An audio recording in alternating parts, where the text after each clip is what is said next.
ये कहानी है एक ऐसे बेटे की जिसकी नाफरमानी ने वालिदैन के दिल तोड़ दिए और उन बेटियों की जिन्होंने अपनी खुशियां कुर्बान करके माँ बाप को सहारा दिया। बेटे की जिद, वालिदैन की बेबसी और बहनों की कुर्बानी आखिरकार एक ऐसे अंजाम तक पहुंचती है जो दिल को हिलाकर रख देता है। पूरी कहानी जानने के लिए वीडियो को आखिर तक देखें और अगर कहानी अच्छी लगे तो वीडियो को लाइक करें, अपने दोस्तों के साथ शेयर करें और चैनल को सब्सक्राइब करना न भूलें। गांव के किनारे पर एक कच्चा सा मकान था जहां हाजी रहमत अपने बीवी बच्चों के साथ रहता था। हाजी रहमत ने जिंदगी भर खेतों में पसीना बहाया, हर अनाज के दाने में अपनी मेहनत की खुशबू शामिल की। उसकी बीवी जुबैदा निहायत नेक औरत थी। दोनों मियाँ बीवी की सबसे बड़ी ख्वाहिश यही थी कि उनका बेटा काशिफ उनके बुढ़ापे का सहारा बने। उनके यहाँ 3 बेटियां भी थीं, सायरा, नाजिया और फरीहा। बेटियां फरमाबरदार और नर्म दिल थीं, मगर माँ बाप की सब उम्मीदें बेटे से वाबस्ता थीं। बचपन में काशिफ बहुत मासूम और फरमाबरदार था। माँ के बुलाने पर फौरन दौड़ कर आता, बाप के साथ खेतों में छोटे छोटे काम करता और मोहल्ले के सब लोग कहा करते, अल्लाह ने आपको बड़ा नेक बेटा दिया है। ये सुनकर हाजी रहमत का दिल खुशी से भर जाता। वो अक्सर जुबैदा से कहते, देखना बुढ़ापे में यही हमारा सहारा बनेगा। मगर वक्त के साथ साथ हालात बदलने लगे। काशिफ की दोस्ती कुछ ऐसे बिगड़े हुए लड़कों से हो गई जो गांव में आवारगी के नाम से पहचाने जाते थे। वो खेल कूद में वक्त जाया करता, पढ़ाई को छोड़ बैठा और जब भी वालिदैन उसे समझाने की कोशिश करते तो वो उल्टा जवाब देता। जुबैदा के दिल को तकलीफ होती, लेकिन वो उम्मीद लगाए बैठी रहती कि शायद वक्त के साथ वो सुधर जाए। बेटियां अपनी माँ का सहारा बन चुकी थी। सायरा सिलाई कढ़ाई करके कुछ पैसे कमा लेती, नाजिया खाना पकाने और घर संभालने में माँ का हाथ बटाती, जबकि सबसे छोटी फरीहा अपने बाप के साथ खेतों में जाकर मेहनत करती। इन सब कुर्बानियों के बावजूद वालिदैन का दिल बेटे के लिए ही धड़कता था। वो बेटियों की मेहनत को देखकर खुश होते, लेकिन दिल में यही दुआ करते, या अल्लाह काशिफ को सीधा रास्ता दिखा दे। एक दिन हाजी रहमत खेत से वापस आए तो देखा कि काशिफ घर के बाहर अपने दोस्तों के साथ खड़ा जोर जोर से कहकहे लगा रहा है। माँ ने प्यार से कहा, बेटा अंदर आ जाओ, खाना ठंडा हो रहा है। काशिफ ने तल्ख लहजे में जवाब दिया, अम्मा मुझे नसीहतें देना बंद करो, अपनी जिंदगी में जो चाहूंगा करूंगा। ये सुनकर जुबैदा का दिल टूट गया, आंखों से आंसू बहने लगे, मगर उसने कुछ न कहा। हाजी रहमत ने बेटे को सख्त नजरों से देखा, मगर लब सिए रहे। वो जानते थे कि गुस्से से बात मजीद बिगड़ जाएगी। उसके बरअक्स बेटियां उस रात देर तक अपनी माँ को तसल्ली देती रहें। सायरा ने कहा, अम्मा आप फिक्र न करें, हम हैं ना आपके साथ। नाजिया ने आहिस्ता से कहा, हमारी कुर्बानियों को अल्लाह जरूर कबूल करेगा। छोटी फरीहा ने बाप के कंधे पर हाथ रखा और बोली, बाबा हम आपके साथ हैं, बेटे की नाफरमानी की फिक्र न करें, आपका सहारा हम हैं। मगर वालिदैन के दिल से बेटे की ख्वाहिश खत्म न हुई। वो चाहते थे कि बेटा ही उनका मान बने। बेटियों की कुर्बानियों को वो कदर की निगाह से देखते थे, मगर उम्मीद अभी भी बेटे से थी। उन्हें अंदाजा नहीं था कि आने वाला वक्त उनकी सोच को बदल कर रख देगा। काशिफ की नाफरमानी दिन बदन बढ़ती जा रही थी। हाजी रहमत ने कई बार बेटे को प्यार से समझाया, कभी सख्त लहजे में भी डांटा, लेकिन हर बार नतीजा वही निकलता, बेटे की तलख बातें और वालिदैन के दिल पर जख्म। गांव वाले भी अब कानों कान बातें करने लगे थे। कोई कहता रहमत का बेटा बिगड़ गया है, तो कोई कहता ऐसा बेटा बुढ़ापे का सहारा नहीं बन सकता। ये बातें हाजी रहमत के कानों में जहर की तरह घुल जाती। इधर बेटियां अपनी जिंदगियां कुर्बान करके घर को संभालने में लगी रहें। सायरा की उम्र शादी के काबिल हो गई थी। कई रिश्ते आए, मगर हालात की तंगी देखकर उसने खुद माँ बाप से कहा, अम्मा आप मेरी फिक्र न करें, पहले घर के मसाइल हल हो जाएं, फिर शादी का सोच लें। नाजिया ने भी अपनी पढ़ाई छोड़ दी ताकि माँ के साथ सिलाई का काम कर सके। वो दिन रात कपड़ों पर कढ़ाई करके कुछ पैसे कमाती और घर के अखराजात पूरे करती। छोटी फरीहा तो बाप की बाजू बन गई थी। खेतों में धूप की तपश सहकर भी कभी थकती न थी। जुबैदा अपनी बेटियों को देखकर सोचती, यही तो असल औलाद है जो माँ बाप के दुख दर्द को समझती हैं। मगर दूसरी तरफ बेटे के लिए दिल का कोना हमेशा नरम रहता। वो चाहती थी काशिफ एक दिन बदल जाए, मगर हकीकत उसके बरअक्स थी। एक दिन काशिफ ने आकर साफ कह दिया, बाबा मुझे खेतों में काम नहीं करना, मैं शहर जाऊंगा और वहां अपनी मर्जी की जिंदगी गुजारूंगा। हाजी रहमत ने थके हुए लहजे में कहा, बेटा शहर की जिंदगी मीठी जरूर लगती है, लेकिन वो मुश्किलात से भरी है। तुम्हें यही खेत संभालने हैं, यही हमारा सब कुछ है। काशिफ ने तेज लहजे में जवाब दिया, ये खेत आपको मुबारक हो, मुझे इस मिट्टी से कोई लगाव नहीं। ये अल्फाज सुनकर हाजी रहमत के पैरों तले जमीन निकल गई। जुबैदा ने आंसू साफ करते हुए कहा, बेटा हमने तुम्हारे लिए ख्वाब देखे थे, तुम्ही को सहारा समझा था। लेकिन काशिफ माँ के जज्बात को भी नजरअंदाज करके कमरे से निकल गया। उस दिन हाजी रहमत देर तक सोचते रहे। बेटे की नाफरमानी ने उनकी कमर तोड़ दी थी। वो अपनी बेटियों को देखते तो दिल को तसल्ली मिलती, लेकिन बेटे की बेरुखी फिर जख्म ताजा कर देती। रात को जब सब सो गए तो सायरा ने आहिस्ता से वालिदैन को कहा, बाबा अगर काशिफ भाई नहीं सुन रहे तो आप गम न करें, हम आपकी बेटियां हैं, हम आपका साथ कभी नहीं छोड़ेंगी। नाजिया ने भी कहा, बाबा हम अपनी खुशियां कुर्बान करके भी आपको तन्हा नहीं होने देंगे। छोटी फरीहा ने मासूमियत से कहा, बाबा आपकी बेटी आपका बेटा भी है, मैं खेत भी संभालूंगी और घर भी। ये सुनकर हाजी रहमत और जुबैदा की आंखों से आंसू रवां हो गए। वो जान गए कि बेटियां ही असल खजाना है, मगर दिल के एक कोने में अब भी बेटे की असलाह की उम्मीद बाकी थी।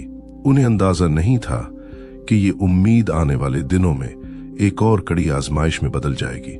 काशिफ आखिरकार अपनी जिद पर अड़ गया और एक दिन सुबह सवेरे घर छोड़कर शहर चला गया। जाते वक्त उसने न वालिदैन की इजाजत ली, न बहनों को अलविदा कहा। जुबैदा दरवाजे पर खड़ी रोती रही और कहती रही, बेटा यूं न जा, ये घर तेरा है, तेरे बगैर खाली हो जाएगा। मगर काशिफ ने पलट कर भी न देखा। घर पर गोया कयामत टूट पड़ी। हाजी रहमत चुपचाप अपने कमरे में बैठ गए। उनकी आंखों के आंसू और दिल की टूट फूट साफ दिखाई देती थी। बेटियां माँ के पास बैठकर उसे तसल्ली देती रहीं। सायरा ने कहा, अम्मा आप रोना छोड़ दें, भाई अगर चला भी गया है तो हम ही ना। नाजिया ने माँ के आंसू साफ करते हुए कहा, हम सब मिलकर बाबा के साथ खेत भी संभालेंगे और घर भी।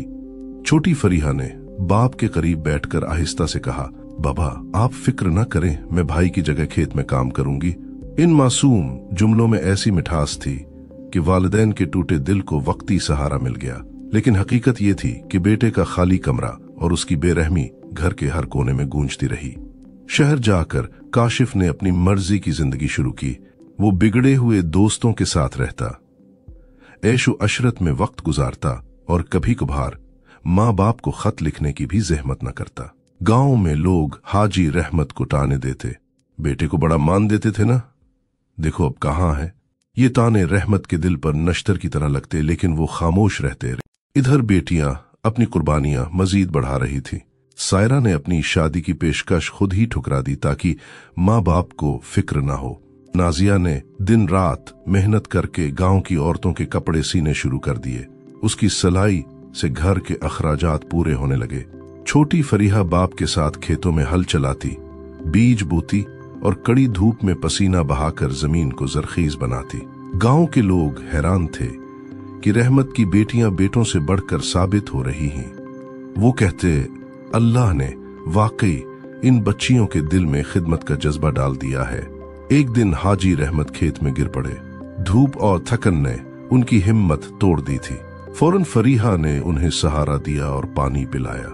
सायरा और नाजिया दौड़ती हुई आई और बाप को घर ले गईं। जुबैदा ने घबरा कर कहा, या अल्लाह मेरा सहारा न छीनना। बेटियों ने वालिदैन के सामने कसम खाई कि वो अपनी खुशियां कुर्बान करके भी माँ बाप का साथ देंगी। उस दिन हाजी रहमत ने अपनी बेटियों की आंखों में देखा और कहा, बेटियों तुम मेरी असल दौलत हो। बेटा अगर नाफरमान निकल गया तो क्या हुआ, मेरे पास तुम जैसी फर्मा बरदार बेटियां ही। ये अल्फाज सुनकर सब बेटियां रो पड़ी, लेकिन उनके दिलों में सुकून था कि बाप ने उनकी कुर्बानियों को तस्लीम कर लिया है। मगर किस्मत अभी एक और इम्तिहान तैयार कर रही थी और ये इम्तिहान इन सब के सब्र को मजीद परखने वाला था। वक्त गुजरता गया। बेटियां अपनी मेहनत और कुर्बानियों से वालिदैन के चेहरे पर मुस्कुराहट लाने की कोशिश करती रहीं। घर का हर कोना उनकी खिदमत की गवाही देता था, मगर दूसरी तरफ काशिफ की बेखबरी वालिदैन को अंदर ही अंदर खाए जा रही थी। कई महीने गुजर गए, न उसका कोई खत आया न पैगाम। जुबैदा अक्सर रातों को उठकर दुआएं मांगती, या अल्लाह मेरा बेटा सीधे रास्ते पर आ जाए, मैं उसे फिर अपनी आंखों के सामने देख लूं। एक दिन गांव में खबर पहुंची कि शहर में कुछ लड़के जेल में डाले गए हैं जो जराइम में मुलव्वस थे। उन लड़कों में काशिफ का नाम भी शामिल था। ये खबर बिजली बनकर हाजी रहमत और जुबैदा पर गिरी। लोगों ने ताने देना शुरू कर दिए। देखा, बेटे पर भरोसा किया और वो जेल जा पहुंचा। जुबैदा का दिल दहल गया, लेकिन बेटियों ने मां को हौसला दिया। सायरा ने कहा, अम्मा आप परेशान ना हो, भाई को हम वापस लाएंगे। नाजिया ने मां के आंसू साफ करते हुए कहा, अम्मा भाई गलत रास्ते पर है तो क्या हुआ, हम कोशिश करेंगे कि वो सुधर जाए। फरीहा ने अज़म के साथ कहा, अगर जरूरत पड़ी तो हम अपनी खुशियां भी कुर्बान कर देंगे, मगर भाई को दोबारा माँ बाप की आंखों का सुकून बनाकर छोड़ेंगे। चंद दिन बाद तीनों बहनें माँ बाप को साथ लेकर शहर गईं। वहां जाकर काशिफ को जेल में कैदियों की हालत में देखना उनके लिए एक कड़ा इम्तिहान था। जुबैदा का दिल टूट गया, मगर उसने बेटे को देखते ही कहा, बेटा माँ बाप की नाफरमानी ने तुझे यहाँ ला खड़ा किया है, मगर अभी भी वक्त है, अल्लाह से तौबा कर लो। काशिफ खामोश रहा। उसकी आंखों में शर्मिंदगी के आसार तो थे, मगर जुबान पर जिद की चुप लगी रही। हाजी रहमत ने नम आंखों से कहा, हमारी उम्मीदें तुम पर थीं, लेकिन तुमने हमें रुस्वा कर दिया। बेटियों ने हौसला न हारा।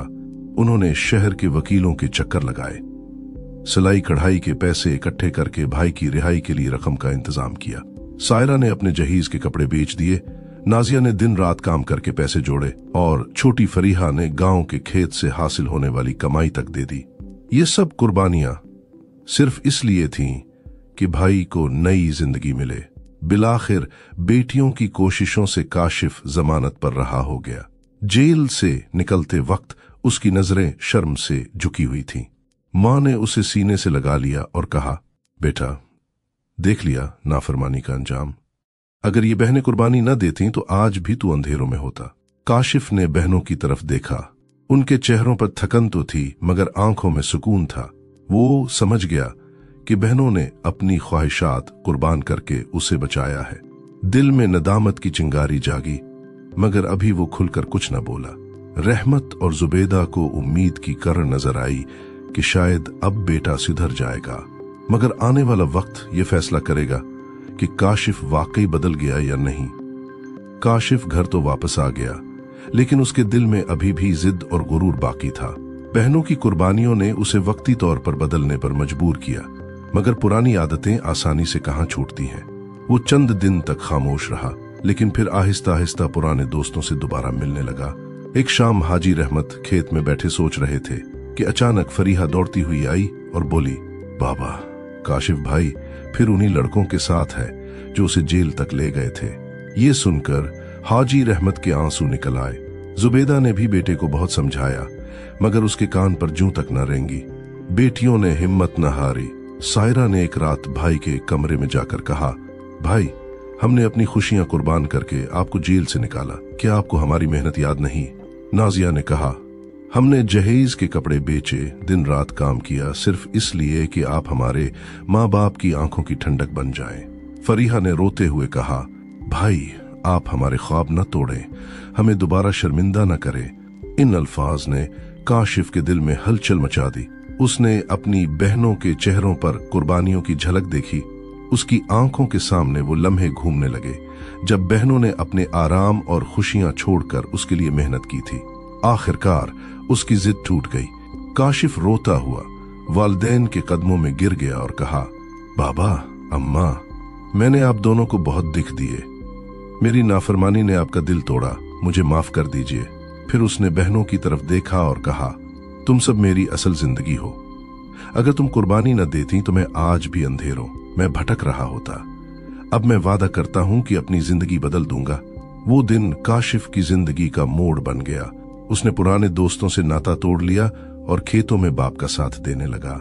सायरा, नाजिया और फरीहा के दिलों में सुकून उतर आया कि उनकी कुर्बानियां रायगा नहीं गईं। वक्त गुजरता गया। सायरा की शादी हुई, मगर उसने जाते वक्त माँ बाप से कहा, अम्मा बाबा, मेरा दिल यही है, मगर खुशी है कि भाई बदल गया है। अब आप तन्हा नहीं।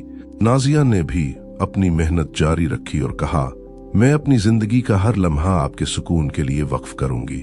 छोटी फरीहा हमेशा वालिदैन के पास रही और बाप का सहारा बनी रही। गांव के लोग हैरान थे कि एक वक्त था जब रहमत का बेटा सबकी जबान पर बदनामी का सबब था, मगर अब वही बेटा मेहनती और वालिदैन का फरमान बरदार बन गया है। लोग कहते ये सब बहनों की कुर्बानी का नतीजा है। हाजी रहमत अक्सर बैठे दुआएं करते और कहते, बेटियां अल्लाह की सबसे बड़ी नेमत है, अगर ये ना होते तो शायद आज हम टूट जाते। यूं बेटे की नाफरमानी ने वालिदैन को गम में डबो दिया था, मगर बेटियों की कुर्बानियों ने न सिर्फ घर को बचाया बल्कि बेटे को भी राह रास्त पर ले आई। यही कुर्बानी इन बहनों की असल अजमत थी और यही कहानी हर दिल को ये सबक देती है कि बेटियां किसी खजाने से कम नहीं होती।